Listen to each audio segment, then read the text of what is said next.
Comenzamos aquí el primer vídeo dedicado a la guerra civil, vídeo introductorio sobre las causas, las características y aquello que debemos de tener en cuenta antes de adentrarnos en posiblemente el acontecimiento, posiblemente no, con toda seguridad, el acontecimiento más dramático de la historia contemporánea española, el enfrentamiento que va a durar 3 años entre 1936 y 1939.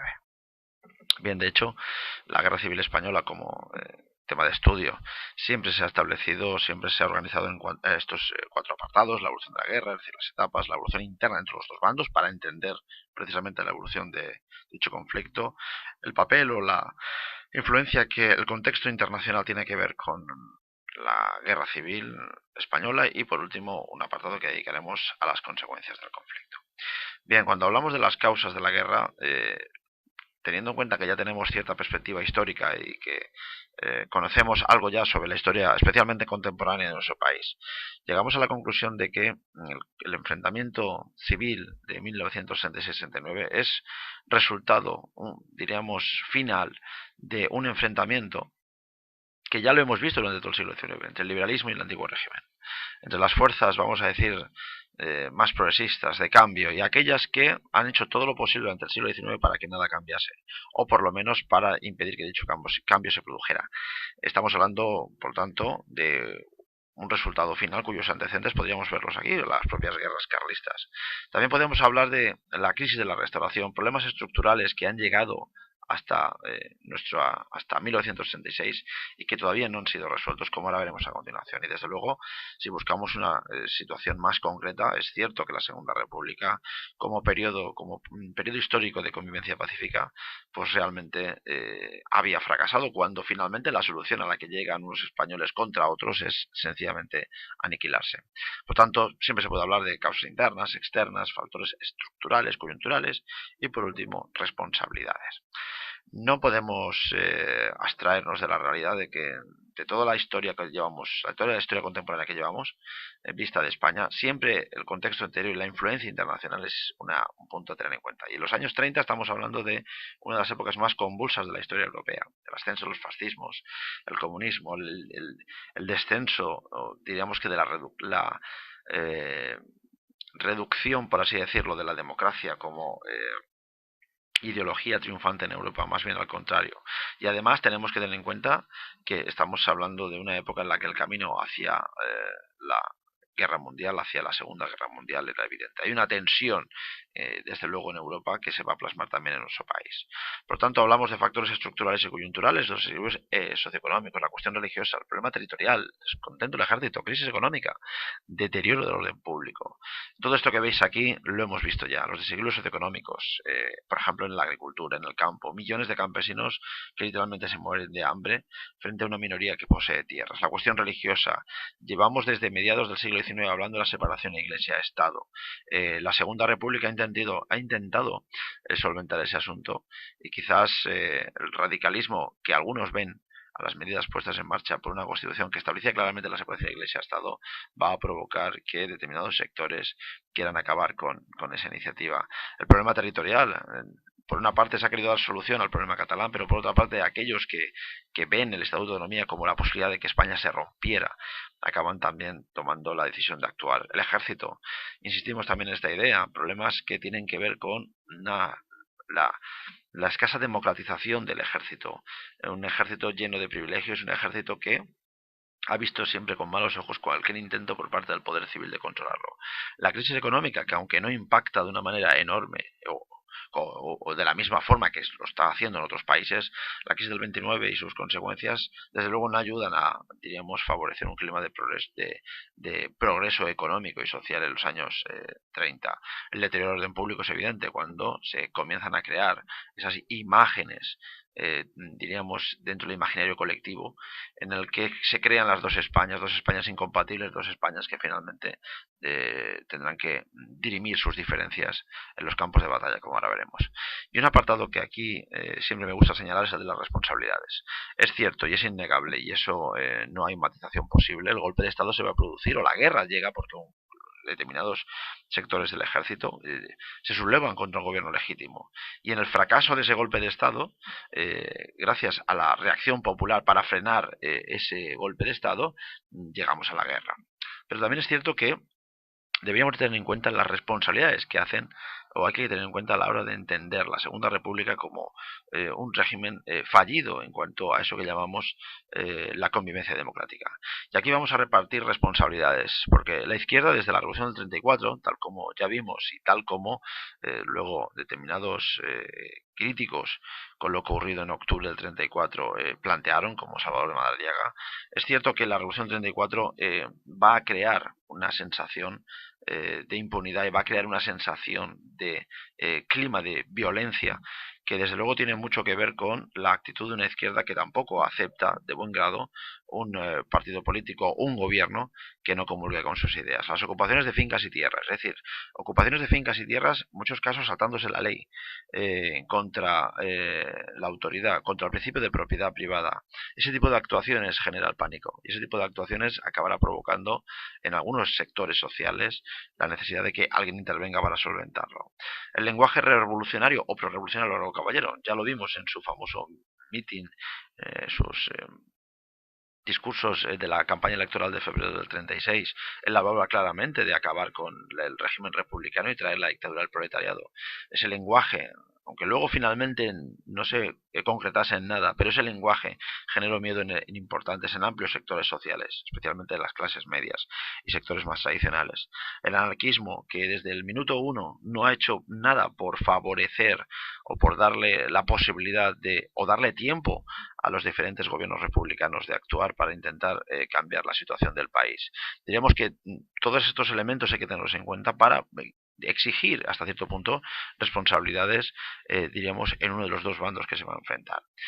Respecto a la derecha, es innegable que la derecha, el ejército, la iglesia, los terratenientes ven a la república como una amenaza a sus privilegios y de hecho ya intentaron acabar con ella, si os acordáis, en el golpe de 1962. La CEDA, Falange, los carlistas son decididamente republicanos. La Falange en concreto como régimen, como partido fascista, lo que pretende es un régimen totalitario, quiere eliminar la república. Evidentemente ninguno de los elementos que acabo de aquí señalar se declaran favorable del mantenimiento de la república y van a hacer todo lo posible por acabar con ella.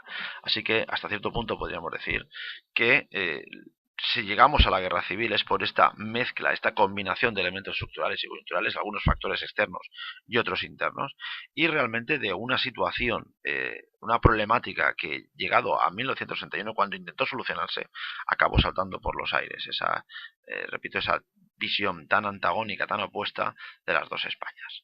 Por lo tanto, y aquí termino en este apartado dedicado a las conclusiones para entender cómo llegamos a la guerra, tenemos que tener en cuenta que ni la derecha ni la izquierda, y especialmente los sectores más radicales, tanto la derecha como la izquierda, llegaron a aceptar la legalidad republicana, sino más bien al contrario, quisieron acabar con ella. Finalmente va a ser los militares sublevados los que terminarán con el régimen republicano, porque en su acción contra un gobierno, repito, legítimamente elegido, derivará en la guerra civil. Bien, curiosidades o circunstancias, características más bien, más que curiosidades, que tenemos que tener en cuenta referido a en este vídeo introductorio a la guerra civil. En primer lugar esta, la del reparto geográfico, es decir, ¿dónde vamos a encontrar a los sublevados y dónde vamos a encontrar a los republicanos? Bueno, pues fijaos que este reparto geográfico se parece bastante a la división que se va a producir en las elecciones de febrero de 1966. Con eso no estamos diciendo, estoy diciendo que hubiera un calco, es decir, diríamos una previsión de que iba a ocurrir una guerra si nos fijamos en el mapa electoral de febrero del 36, pero llama poderosamente la atención que en determinados sectores, como por ejemplo zonas geográficas del país, como el interior de lo que en aquella época era Castilla la Vieja, el interior de Castilla, Galicia, parte de Aragón, son zonas nacionales, mientras que el resto, sobre todo las grandes ciudades y el Mediterráneo, van a ser zonas republicanas. En muchos casos, imagino, y en mi caso puedo hablarlo como experiencia personal, familiar, podía darse la circunstancia de que uno, dependiendo del lugar donde se encontrase en el momento en el que estase la guerra, pues iba a pertenecer a un bando u otro, independientemente de su ideología. El bando republicano va a contar en principio con recursos más importantes que el bando sublevado, zonas industriales, mayor población en el Banco de España, pero vamos a ver que rápidamente eso se torna un inconveniente, porque el disponer de mayor población significa la necesidad de cubrir las demandas alimenticias de esa población. Y el problema es que, como podéis ver aquí, son los sublevados los que controlan las zonas rurales y, por lo tanto, los que controlan los alimentos. Y además, en esas zonas rurales tienen menos población. Así que, lo que en un principio puede ser una ventaja para uno, acabará siendo un gran inconveniente. Respecto a los ejércitos que van a enfrentarse, la verdad es que cuando uno analiza datos así fríos, cuantitativos, pues la verdad es que parece que hay cierta igualdad. Pero la verdad es que hay un análisis que hay que hacer más pormenorizado de estos datos y llegamos a una conclusión evidente. El mejor ejército, el más preparado, el más dotado, está sin duda alguna en el bando sublevado. Y especialmente a una referencia que ha aparecido en el cuadro anterior que no tengo ningún inconveniente en volver a señalar. Me estoy refiriendo al ejército de África. Fijaos, rebeldes 47.000 soldados, obviamente todo el ejército de África. En el caso republicano, ninguno. Si además van a contar con los mejores oficiales, van a contar con los mejores mandos, eso va a ayudar sin duda alguna a que el ejército sublevado cuente con una ventaja importante, a lo que hay que añadir las aportaciones exteriores, como ahora veremos a continuación. De hecho, el bando republicano, la única ayuda internacional que recibe va a ser de los brigadistas internacionales y ayuda, diríamos, material del único país que va a recibir, la Unión Soviética, como veremos también en vídeos más adelante. Respecto al bando nacional, la verdad es que tanto en todo aquello que se pueda precisar, aviación, artillería, tanques, es decir, recursos más aportación de hombres tanto de Alemania como de Italia, va a ser muy notable. Aquí tenemos algunos de los casos. El bando republicano, a la izquierda, veis el famoso Mosca, por cierto, era el caza de combate que los soviéticos entregaron al ejército republicano, y a la derecha el avión Junker, un avión sobre todo de desplazamiento de tropas que fue esencial en el traslado de tropas, en este caso del norte de África a Andalucía. Y por último, la división de España en las dos zonas que los vamos a encontrar, en los dos bandos. Estos son los nacionales, diríamos que es una expresión que ellos utilizarán desde el principio, como ahora veremos, y al finalizar este vídeo haremos una reflexión sobre ese concepto.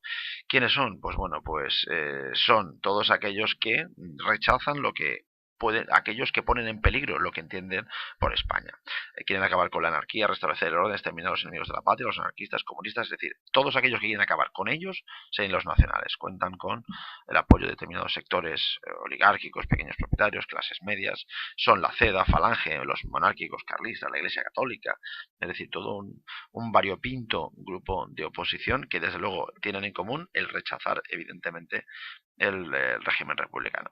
En el caso republicano ocurre evidentemente lo contrario, la izquierda burguesa, republicana, socialistas, CNT, comunistas, nacionalistas también, es decir, también hay un gran batiburrillo, una gran mezcla de elementos dentro del bando republicano y que, como ya os señalo aquí, luego veremos, se van a debatir fundamentalmente por guerra o revolución. Es decir, ganamos la guerra para hacer la revolución o al revés, hacemos la revolución para ganar la guerra. Bien, una situación que derivará en esta desunión, en esta división interna que desde luego no va a ayudar nada a los republicanos, más bien al contrario, acabará ayudando y mucho, en este caso, a los sublevados. Bien, el bando nacional, por lo tanto, se identifica con la frente al ateísmo, el comunismo y el anarquismo. Ellos son los que defienden los valores positivos de España, según ellos, es decir, la tradición, el orden de la religión, mientras que el bando republicano se identifica con la democracia y la defensa de las libertades. Pero esto vamos a ver que no va a ser del todo así, porque realmente vamos a ver que determinados elementos dentro del bando republicano no apoyan precisamente los valores democráticos, sino más bien los de la revolución socialista o el totalitarismo marxista o incluso del anarcosindicalismo, y eso a la larga va a dañar y mucho la imagen de la República. Por último, ya para terminar, esta reflexión que hacemos aquí. Lo que algunos denominan el error republicano. De hecho, el propio Azaña llegó a considerarlo así, especialmente con un concepto que acabo de señalar hace un minuto. Me estoy refiriendo a la expresión nacional. De hecho, Azaña llegó a reconocer que uno de los errores fue entregar los valores o los símbolos nacionales y del patriotismo a los sublevados. Es decir, no llegó hasta bien entrada la guerra, a utilizar la palabra España en algunos de los discursos del propio Azaña. ¿Y eso qué significa? Significa que automáticamente los otros, es decir, los sublevados, asumirán y se identificarán con esos valores, como si la única y verdadera España fuera la suya. Eso a la larga traerá o tendrá consecuencias, como ya veremos, dramáticas. Y además del exterior, la identificación que pronto se va a hacer de la República va a ser la de un país, un régimen que si triunfa caminará hacia un régimen soviético, a la larga, insisto, dañará esa imagen que se va a tener de la República del Exterior, porque ya no se identificará con la democracia, sino se identificará con un régimen totalitario, en donde los valores democráticos brillan por su ausencia. Muy bien, pues aquí lo dejamos, este primer vídeo.